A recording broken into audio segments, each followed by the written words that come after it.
সেটা আমি ঢাকা মেডিকেল থেকে বলতে হইব। গত বছর 5 আগস্টে আসলে সকাল 7টা থেকে 8টার সময় শহীদ মিনারে পৌঁছাই। ওখানে পৌঁছানোর পরে আন্দোলনকারীরা আস্তে আস্তে জড়ো হতে শুরু করে। 10টার দিকে পুলিশ হলো আমাদেরকে আসলে মারধর এবং গুলি করে।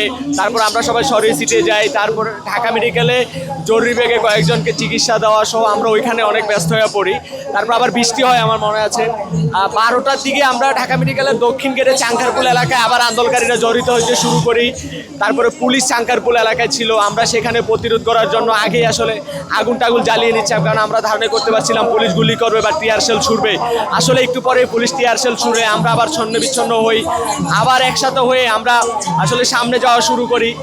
একটার আগে কি পরে আসলে আমাদের সামনেই, বলতে গেলে আমার কিছু সামনেই আসলে মানিক মিয়া নামে একজনের মাথায় বরাবর আসলে গুলিবিদ্ধ হয় তিনি। তাকে আমরা 4-5 জন ধরাধরি করে জরুরি ব্যাগে নিয়ে যাচ্ছিলাম। আমার কাছে যে পতাকাটি ছিল ওই পতাকাটি দিয়ে তার মাথা চেপে রাখছিলাম, কিন্তু আসলে তার যে রক্তক্ষরণ এটি থামাতে পারেনি। হাসপাতালে নিতে নিতে তার শরীর আসলে নিস্তেজ হয়ে আসতেছিল। আমি বুঝতে পারছিলাম হয়তো তাকে বাঁচাতে পারবো না। তারপর আমরা জরুরি ব্যাগে নিয়ে পৌঁছানোর পরে আমরা গিয়ে দেখলাম আরও কয়েকজন ওইখানে গুলিবিদ্ধ। একটা আসলে আহাজারি মুহূর্ত পরিস্থিতি সেখানে সৃষ্টি হয়। ডাক্তাররা দৌড়াদৌড়ি শুরু করছিল, তারপরেও তারা চিকিৎসা দেওয়া শুরু করে।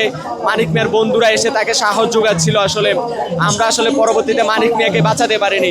ওই সময়ে এই 2টার মধ্যে প্রায় 8 জন শহীদ হয় ঢাকা মেডিকেল এরিয়ায়। তখন আমরা জানতাম না যে আসলে একটু পরে হাসিনা পালিয়ে যাচ্ছে।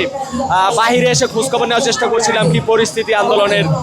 একটু পরে আমরা আন্দোলনকারীরা আবার ঢাকা মেডিকেল জরুরি গেট দিয়ে শহীদ মিনারের দিকে দৌড়াদৌড়ি করে বের হচ্ছিলাম, এবং কয়েকজন থেকে শুনতে পাচ্ছিলাম যে হাসিনা পালিয়ে গেছে। সত্যি বলতে আমি বিশ্বাস করতে পারছিলাম তখনও। আমিও দৌড়াচ্ছিলাম সামনে সামনে, এবং জিজ্ঞেস করতেছিলাম একে ওকে যে আসলে কি পালাইছে কিনা, আসলে কি পালাইছে কিনা।